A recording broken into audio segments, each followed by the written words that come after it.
Hi everyone. So I know a little bit about plans changing. So when the Shabbat at Chabad Bucktown was canceled because of the death of Sarah's sister, it didn't take me too long to figure out what I could do in its stead.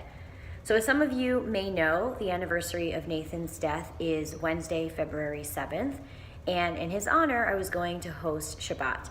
I wrote a short, Dvar Torah in anticipation, and though I won't get to stand on a chair in front of 90 people at 9 p.m. on Friday night, I decided this might be a reasonable substitute. So here's my Dvar Torah, slightly adapted for the YouTube. Shabbat Shalom.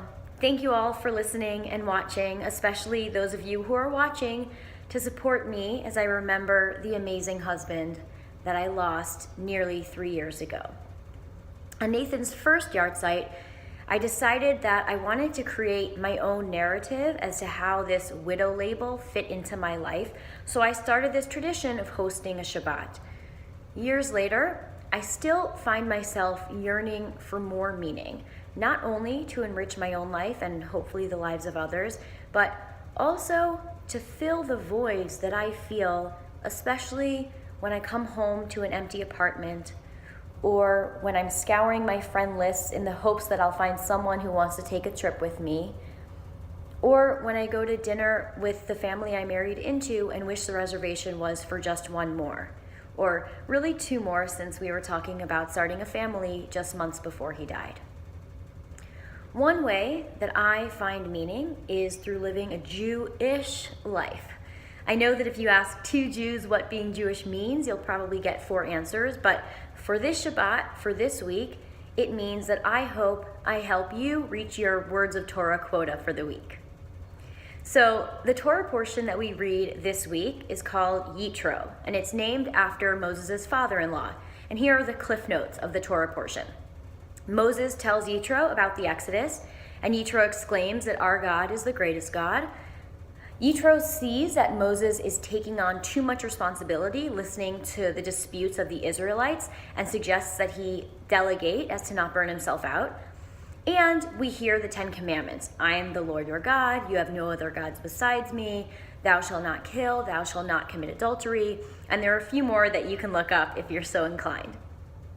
So when I sat down to write about what I could derive from this portion, there were actually a lot of angles I considered. I could dive into any one of the commandments and talk about how precious marriage is, or the sanctity of Shabbat and the importance of creating a separation, a time with loved ones, a time for learning, rest, and of course, challah and gefilte fish. I even thought about diving into the special relationship that's possible with your in-laws. Moses was open and honest with his father-in-law, and Yitro, in turn, looked out for Moses. This is definitely relevant to my life as I adore my in-laws and appreciate that they still let me store my wedding china at their house. It's not every week that there's so much fodder to synthesize for a Dvar Torah, but the angle I decided to go with is about delegation and compassion. Yitro tells Moses that he should choose dedicated Israelites to handle the minor disputes so that Moses isn't responsible for as much. He says, "V'hakel ma'alecha v'nasu itach." Make it easier for yourself by letting them share the burden with you. Now, this is a line that especially resonates with me, not only because it's not always my strength in the office. Sometimes it's just easier to do it yourself rather than taking the time to explain it to someone else and having to check it over, right? This line feels especially applicable to me as someone still struggling with grief. It reminded me of how much help and support I needed after Nathan died, even though it wasn't always easy to accept. After Nathan died, I chose to unload some of the burden by both talking to a grief counselor and also by writing letters to Nathan as I worked slowly to take steps forward.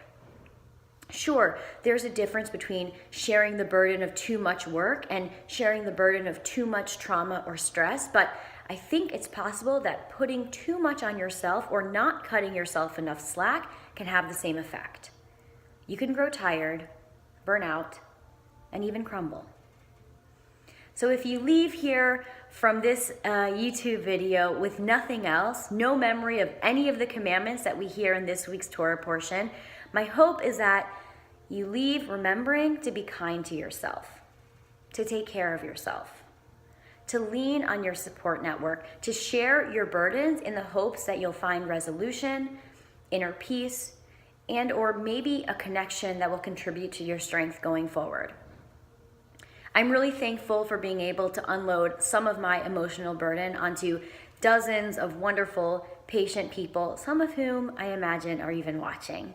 Thank you again for watching and listening and helping me honor Nathan's memory. Shabbat Shalom.